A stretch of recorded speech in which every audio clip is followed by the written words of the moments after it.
लोकसभा चुनाव 2024 के लिए उम्मीदवारों की तस्वीर साफ करते हुए कांग्रेस ने पहली लिस्ट जारी कर दी है। अपनी पहली लिस्ट में 39 उम्मीदवारों का कांग्रेस ने ऐलान किया है। इस लिस्ट के अनुसार कांग्रेस नेता राहुल गांधी एक बार फिर से वायनाड से चुनावी मैदान में होंगे। छत्तीसगढ़ के पूर्व सीएम भूपेश बघेल राजनांदगांव से चुनाव लड़ेंगे। कांग्रेस की पहली लिस्ट में यूपी के किसी भी प्रत्याशियों का नाम नहीं है। ऐसे में उम्मीद की जा रही है कि कांग्रेस दूसरी लिस्ट में उन उम्मीदवारों का ऐलान कर सकती है। कांग्रेस ने पहली लिस्ट में जिन 39 उम्मीदवारों के नामों का ऐलान किया है उसमें 15 प्रत्याशी समान वर्ग के हैं, जबकि बचे हुए 24 SC, ST, OBC और अल्पसंख्यक वर्ग से आते हैं। कांग्रेस की पहली लिस्ट में 12 उम्मीदवार 50 साल के कम है, 8 उम्मीदवार 50 से 60 साल के हैं और 12 उम्मीदवार 61 से 70 साल के हैं, जबकि 7 उम्मीदवार 71 से 76 साल के हैं। वहीं मुख्य विपक्षी दल के उम्मीदवारों की पहली सूची में सबसे अधिक 16 उम्मीदवार केरल से हैं। कांग्रेस केरल की कुल 20 लोकसभा सीट में 16 पर चुनाव लड़ेगी, 4 सीट पर सहयोगी दल चुनाव लड़ेंगे। कांग्रेस ने छत्तीसगढ़ की 6, कर्नाटक की 7, तेलंगाना की 4, मेघालय की 2, लक्षद्वीप, नागालैंड, सिक्किम और त्रिपुरा की एक सीट के लिए उम्मीदवारों की घोषणा की है। वहीं कांग्रेस ने अपनी पहली सूची जारी की है और उसमें कई सियासी संदेश भी निकले हैं।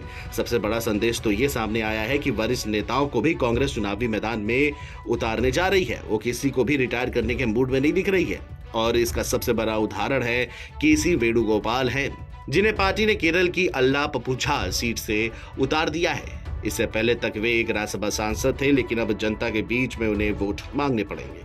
माना तो यह भी जा रहा है कि कांग्रेस ने एक वरिष्ठ नेता को उतार सभी दूसरे नेताओं को साफ संदेश दिया है कि चुनावी मैदान में उतरना ही पड़ेगा।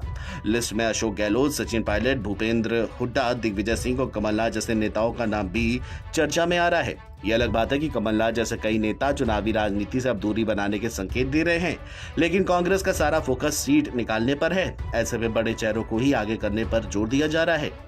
दूसरा संदेश ये है कांग्रेस का कि राहुल गांधी के लिए पार्टी एक सुरक्षित सीट ही तलाश में थी।